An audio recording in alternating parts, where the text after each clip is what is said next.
هذا كليك عندك.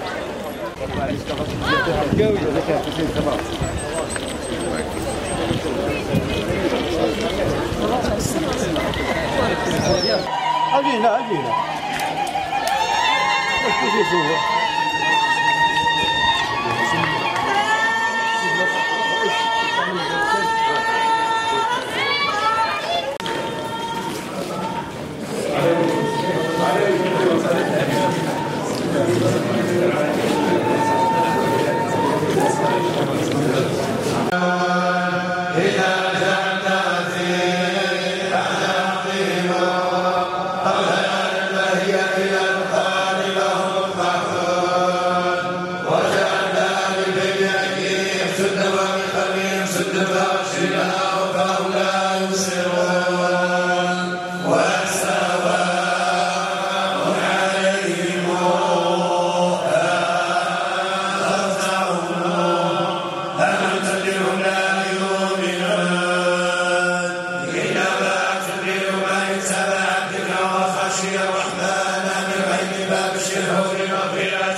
وجعلنا فيها جنات من نخيل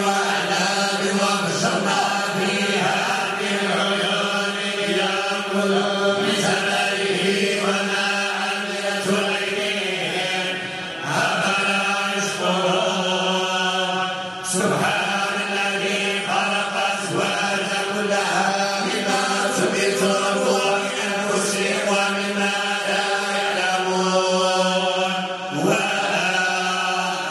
لهم الليل نسلخ منه النهار فإذا هم مظلمون والشمس تجري لمستقر لها ذلك تقدير العزيز العليم والقمر قدرناه منازل حتى عاد كالعرجون القديم لا الشمس ينبغي لها أن تدرك القمر والليل سابق النهار وكل في فلك يسبحون وآيات لهم أنا حملنا ذرياتهم في الفلك المشحون وخلقنا لهم من مثله ما يركبون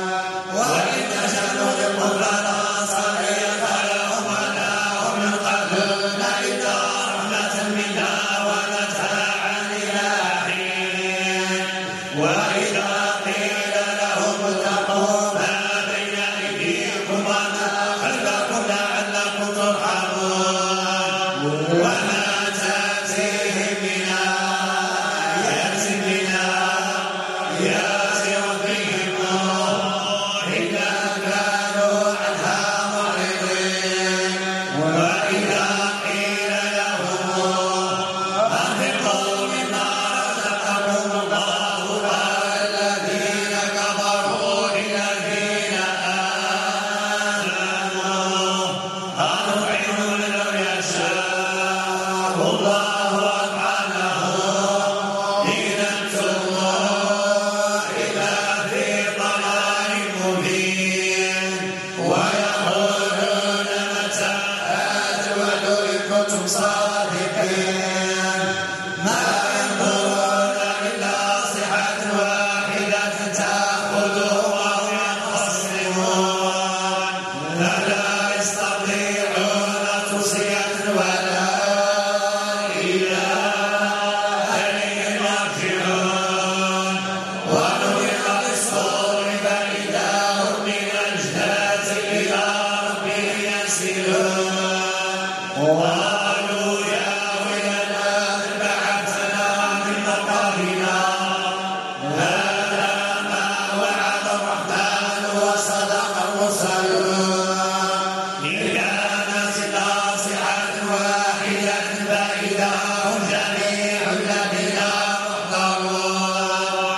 فاليوم لا تظلم نفس شيء ولا تجزون إلا ما كنتم تعملون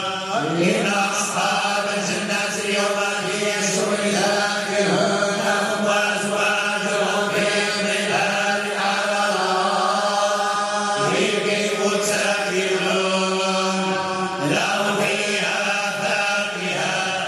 ولهم ما يدعون سلام